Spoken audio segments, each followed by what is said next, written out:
Alors, la jeunesse du Pararunning Club. Pararunning Club, c'est né en fait en 2 étapes. Une première étape, c'était Nike qui vient me voir en 2007 pour un projet autour de la Air Max. Il fallait choisir 5 personnes cool de Paris pour s'occuper de différents sports pour replacer la Air Max dans une espèce d'environnement un peu ludique autour du sport. Donc j'avais choisi Stéphane Ashpool de Pigalle pour le basket, Sarah de Colette pour un tournoi de foot, Romuald, ancien Lazy Dog, Romuald Steven pour le tennis, et il n'y avait personne pour le running. Donc il faut remettre ça en 2007. 2007, personne ne voulait courir, c'était chiant comme la mort de courir, c'était pourri, c'était pas cool. Comme j'étais un peu l'agent, je me suis dit bah, je vais faire le mec qui court. Donc voilà, c'était la première vraiment, la première vraie étape. Et donc on a fait 5 vidéos sur YouTube, vous pouvez les regarder, c'était Air Max My 80. Voilà, avec 5 vidéos ralenties autour de ces 5 sports. 2008, j'avance un peu plus vite, ça c'est vraiment la jeunesse de comment j'arrive un premier axe sur le running. 2008, Nike crée la Human Race, qui était une course en temps réel de 10 km partout dans le monde en direct, enfin en espèce de relais. C'est-à-dire que tu avais Hong Kong qui courait en même temps que, tu vois, tout le monde courait à la même heure, courait 10 km.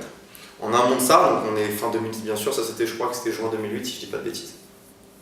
Et pareil, c'est un peu comme, tu sais, c'est un peu comme les mauvais élèves. Je me souviens, il y avait comme une réunion chez Nike, il y avait un espèce de lab, et tout le monde c'était la fin de la réunion, et puis à un moment donné, il y a un mec de Nike qui m'attrape et qui me dit Jay, franchement là, on a personne pour s'occuper du running, tu vas pas t'en occuper? Tu sais, toi, tu regardes comme ça, tu te dis ouais, forcément le running, tu sais, à l'époque, personne n'est vraiment chaud sur le running. Et je dis ouais, pourquoi pas? Et je sais pas pourquoi ça m'intéresse, je me dis ouais, le challenge m'amuse, et en plus je trouve que être payé pour courir, je trouvais ça plutôt rigolo. Et on crée le Pararunning Club, on me présente le coach Renaud Longuèvre, et le feeling se passe super bien, parce que moi à la base je dis à Nike, j'ai même pas le BAFA, j'ai pas mon permis de conduire, vous me mettez, je vais encadrer des gens qui courent, je pense qu'il me faut quelqu'un, un spécialiste.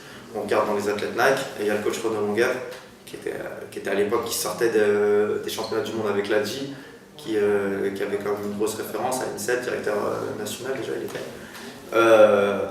Et le feeling se passe super bien entre nous, tout se passe super bien, et on se comprend très vite, parce que lui, il a cette volonté d'ouvrir le sport d'une façon un peu différente.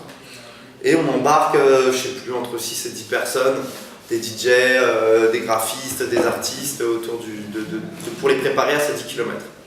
Et on finit l'année là-dessus avec cette course incroyable. Moi je me souviens, je me fais une entorse, je dois la boucler en 1h17, un truc ridicule, n'importe quoi. Mais bien, mais on emmène plein de gens comme ça, des gens qui n'avaient jamais couru, on courait de nuit, on se préparait comme on pouvait autour des quais, on se retrouvait autour des quais de la Seine, et on courait comme ça. Donc ça c'est la genèse. Et puis après, d'année en année, de 10 personnes, tu passes à 20 personnes. Il se trouve que ce club qu'on a créé à Paris, peut-être 6 mois après New York, il y a le même club qui se crée à Londres. Pas avec le nom, ça s'appelle le Random Crew. T'as à New York les Bridge Runners, t'as AFE à Tokyo. T'as une espèce de scène comme ça, soutenue par Nike, où des clubs urbains se créent avec des gens un peu, entre guillemets, hors sérail, pas entre guillemets, hors sérail running, qui ont une autre vision du running, et qui arrivent à créer des nouveaux, ce qu'on appelle les nouveaux clubs urbains de running. Et de fil en étape, chaque club grandit. On est 10 personnes, 20 personnes, 50 personnes, 100 personnes, 150 personnes.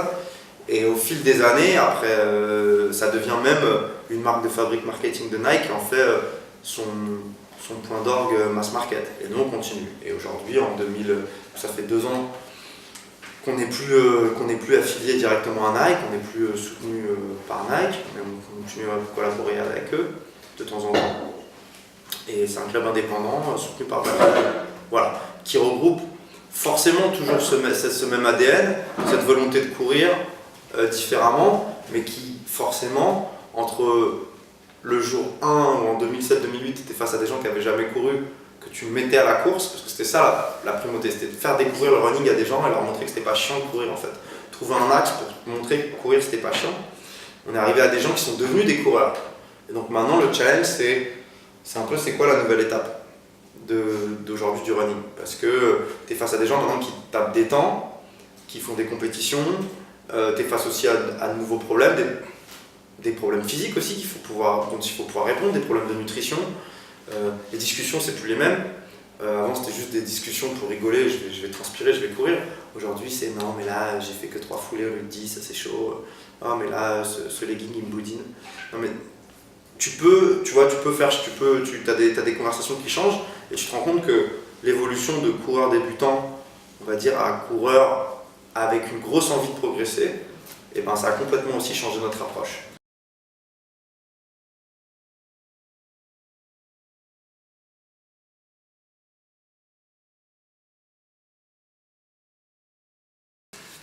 Donc je le dis devant la caméra, pour une fois je ne regarde même pas. On est à l'origine de l'influence du renouveau du running en France, en Europe et dans le monde. Voilà, c'est-à-dire que ce qu'on a créé, c'est ce qui a permis à toutes les marques de running au monde de profiter d'une vague et de créer un mouvement qui a permis au running d'être le sport le plus cool aujourd'hui.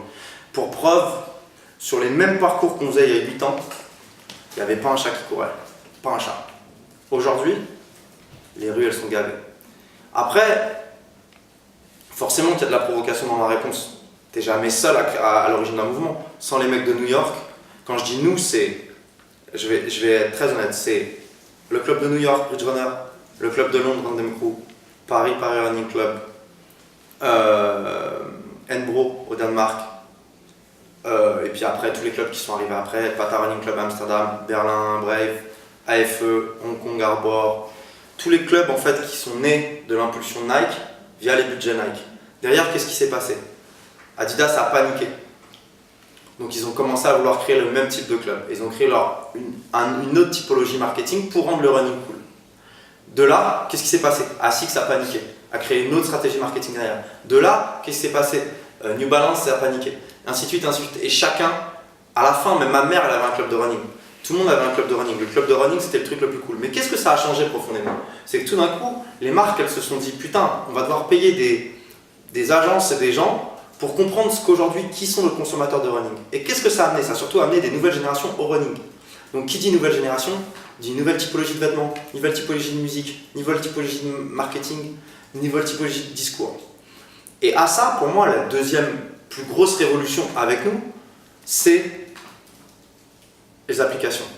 Parce que ce qui s'est passé, la vérité, c'est ce qui s'est passé, c'est que en parallèle de ça, c'est créer d'innombrables applications qui ont permis aux gens de pouvoir aussi se mettre à courir de façon différente et de provoquer une espèce d'étincelle dans les gens de se mettre à courir. Mais la vérité, c'est que les clubs, comme nous, ça a juste prouvé quoi? Qu'un mec en surpoids, qu'un mec non athlétisé, que des gens non formés pouvaient courir. Et ça a prouvé quoi? Ça a prouvé surtout que c'était cool de courir. Il n'y a que les marques qui peuvent le rendre face à des gens cool avec un plan marketing. Et c'est tout. Et elle est là la révolution. Comme je dis toujours, l'athlétisme et le running, ça existe depuis la nuit des temps. Ce n'est pas nous qui l'avons créé. Par contre, c'est nous qui l'avons traduit à un moment M en le rendant cool.